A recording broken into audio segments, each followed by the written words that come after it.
Nagka-brownout sa ilang bahagi ng Metro Manila at ilan pang lugar sa Luzon kanina.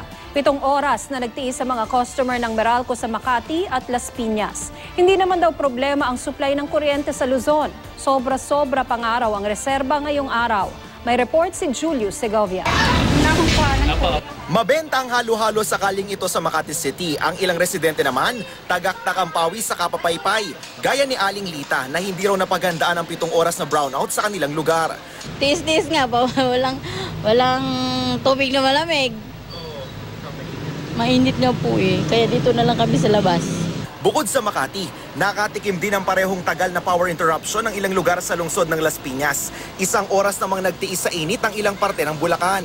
Ang ilang bahagi naman ng Parañaque, Pasay at Dasmariñas sa Cavite, 30 minutos nakaranas ng power interruption. Sa kabuuan, mahigit 26,000 customers ng Meralco ang naapektuhan. Paglilinaw ng Meralco, localized at isolated ang brownout. Wala raw itong kinalaman sa pinangangambahang kakulangan sa supply ng kuryente ngayong tag-init. Kailangan lang daw talagang isailalim sa rehabilitasyon ang ilan sa kanilang mga poste at linya ng kuryente.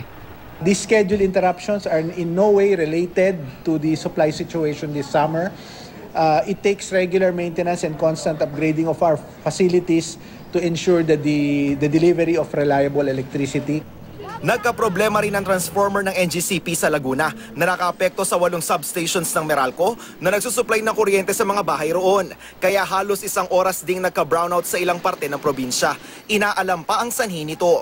Pero sa datos ng NGCP, sobra-sobra ang reserba ng kuryente sa Luzon ngayong araw. Halos 1,800 megawatts ang power reserve sa grid. Sabi ng Meralco, malaki raw ang naitulong ng makulimlim na panahon at pag-uulan.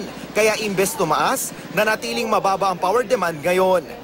If today is going to be a basis or an indication of things to come, we may have adequate power reserves up to the end of the week.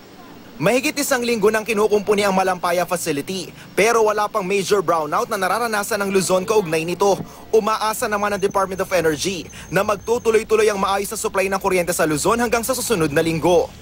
Karaniwan daw kasing mababa ang demand sa kuryente kapag Semana Santa, kung kailan walang trabaho at wala ring pasok sa eskwela. Samantala, may magandang balita sa mga motorista. Simula mamayang hating gabi, may rollback ulit sa presyo ng mga produktong petrolyo. 1 peso and 10 centavos sa litro ng gasolina, 95 centavos sa diesel at 90 centavos sa kerosene. Julius Segovia, GMA News.